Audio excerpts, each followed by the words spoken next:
만들어야 합니다. 그것은 그냥 그렇게 해야 내가 좋기 때문도 아니고 그렇게 하는 것을 하나님께서 우리들에게 말씀하셨기 때문입니다. 우리들은 좋은 가정, 좋은 교회, 좋은 세상, 이 세상을 조화롭고 아름답게 다스리고 관리하라고 하나님께서 우리 사람에게 그런 특별한 사명을 주셨습니다.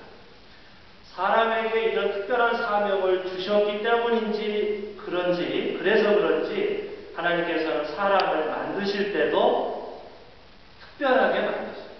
당신의 형상을 따라 만드셨습니다. 창세기 1장 26절 우리가 우리의 형상을 따라 우리의 모양대로 사람을 만들자. 그리고 그가 바다의 고기와 공중의 새와 땅 위에 사는 온갖 들짐승과 땅 위를 기어다니는 모든 길짐승을 다스리게 하자 말씀하셨습니다. 다른 생명들을 만들 때는 하나님께서 그냥 만드셨는데 사람을 만드실 때는 아주 신경을 써서 정성을 다해서 특별히 우리가 우리의 형상을 따라 사람을 만들자 이렇게 만드셨다는 거죠. 그래서 모든 생명체 중에 우리의 형상을 따라 하나님 형상을 따라 지음받은 피조물은 오직 사람뿐입니다. 그런데 여기 1장 26절에서 우리의 형상을 따라 우리가 사람을 만들자 그랬는데요. 여기서 우리가 뭘까요? 우리의 형상을 따라 이 우리는 뭘 가리킬까요? 굉장히 어려운 질문입니다. 이 문제 가지고 학자들도 아주 고민을 많이 합니다. 왜 단수가 아니고 복수일까? 우리의 형상은 뭘 가리킬까? 보통 기독교에서는 이것은 하나님을 우리가 표현할 때 하나님은 세 분이다. 성부, 성자, 성령. 하나님은 한 분이신데 우리가 그 하나님이 하시는 역할에 따라 성부, 성자, 성령이시다. 삼위일체 세 분이 곧 한 분이다. 그래서 여기 나오는 우리는 성부, 성자, 성령 하나님을 가리킨다. 그 하나님의 세 가지의 이미지, 그 세 분의 형상을 따라 우리가 지어졌다. 이제 그렇게 보통 이제 고백을 합니다. 근데 이제 하나님이 세상을 창조하실 때는 성부, 성령은 그렇다 치고 예수님은 아직 태어나지도 않았는데 어떻게 성부, 성자, 성령으로 사람을 만들 수가 있었을까? 이렇게 질문할 수도 있어요. 요한복음 1장에 보면 예수님은 태초에 하나님이 세상을 지으실 때 말씀으로 하나님 옆에 계셨다라고 요한복음 1장에 고백을 하니까 이제 그렇게 생각하면 이해할 수 있습니다. 어쨌든 성부, 성자, 성령 삼위일체 하나님께서 당신의 형상을 따라 사람을 지으셨다고 그렇게 우리가 고백할 수 있습니다. 어쨌든 사람을 그렇게 귀하게 오직 사람만이 하나님의 형상을 따라 귀하게 창조되었습니다. 왜냐하면 사명이 귀하니까 지을 때도 귀하게 해야 할 역할이 중요하니까 지음받을 때도 귀하게 창조하셨습니다. 1장 27절을 보면 하나님이 당신의 형상대로 사람을 창조하셨으니 곧 하나님의 형상대로 사람을 창조하셨다. 하나님이 그들을 남자와 여자로 창조하셨다. 여러분 이 1장 26절과 27절이 굉장히 중요합니다. 여기에 보면 하나님께서 남자를 먼저 창조하고 그 다음에 여자를 창조한 게 아니고 남자와 여자를 동시에 똑같이 평등하게 창조하셨습니다.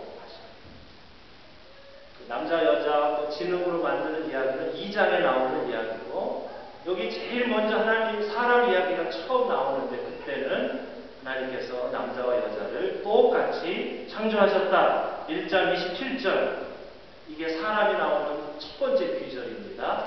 그래서 이 말씀을 통해서 우리는 하나님께서 남자와 여자를 동시에 똑같이 만드셨다는 걸 알 수 있고 또 하나 남자와 여자 모두가 하나님의 형상대로 지음을 받았다는 걸 알 수 있습니다.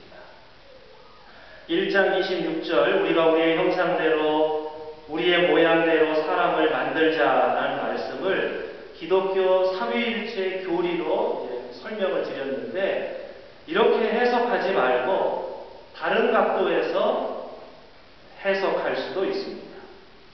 여기 나오는 우리는 1장 26절에 나오는 우리는 누구를 가리킬까요?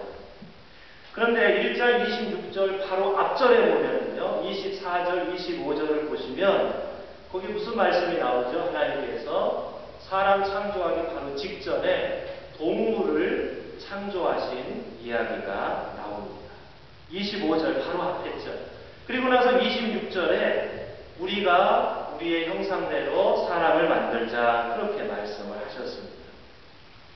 다시 말하면 이 말씀을 창세기의 그 문맥에 따라 이해하면 이렇게도 해석할 수 있는 거죠.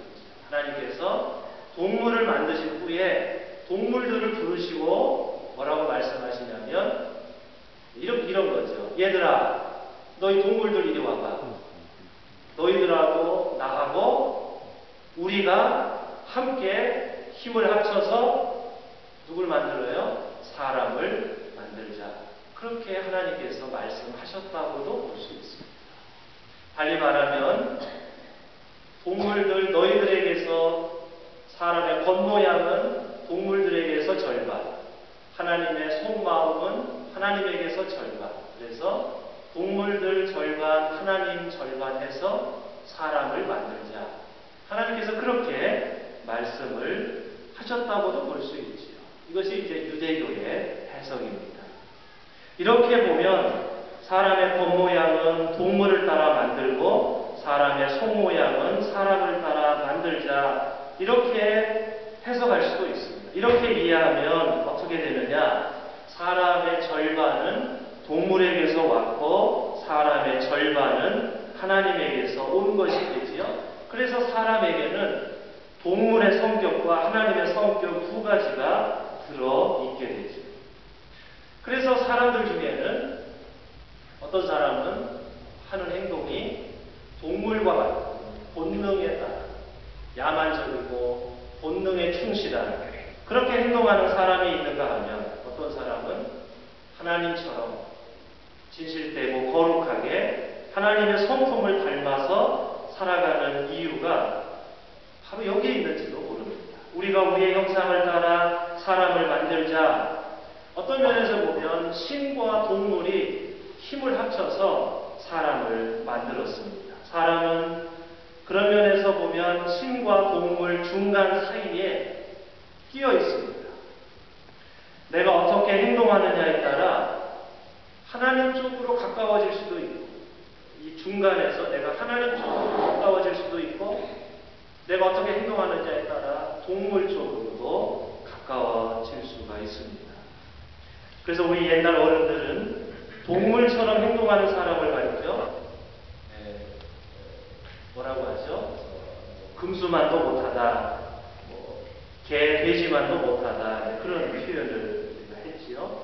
사람의 절반이 동물에게서 왔다 하더라도 그래도 나머지 절반은 하나님에게서 왔기 때문에 아무리 사람이 못되어도 적어도 동물보다는 좀 나아야 되지 않겠냐. 왜냐하면 내 절반은 하나님에게서 왔기 때문에 그런 말이지요.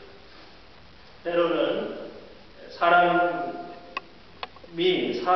동물보다 못할 때가 있습니다. 동물은 본능에 충실해서 배고프면 먹고 배부르면 자고 철저하게 본능에 충실해요. 하지만 사람은 동물보다 더 뛰어나기 때문에 왜냐하면 하나님에게서 절반이 왔기 때문에 똑똑하고 영악해서 동물보다 더 많이 욕심을 부리기도 하고 동물은 자기를 위협하는 상대방에게 공격을 하지만 사람은 무차별적으로 수많은 같은 동포를 잔인하게 죽일 때도 있습니다. 그런 면에서 보면 어떨 때는 사람이 동물보다 훨씬 더 잔인하다고 그렇게 생각이 들 때가 있습니다. 동물과 하나님이 힘을 합쳐서 사람을 만들었다고 가정하면 사람 안에는 동물 같은 잔인한 마음, 본능적인 마음, 냉정한 마음이 있고 동시에 하나님 같은 마음도 있다는 것을 알 수 있습니다. 내 안에 있는 본능, 생존의 욕구, 배고프면 먹어야 하고 부족하면 내가 가져야 하고 이 내 안에 있는 이 이기적인 본능은 그것이 동물에게서 왔다고 한다면 내 안에 있는 선한 양심은 그것은 하나님에게서 왔다고 그렇게 우리가 생각할 수 있겠습니다. 내가 이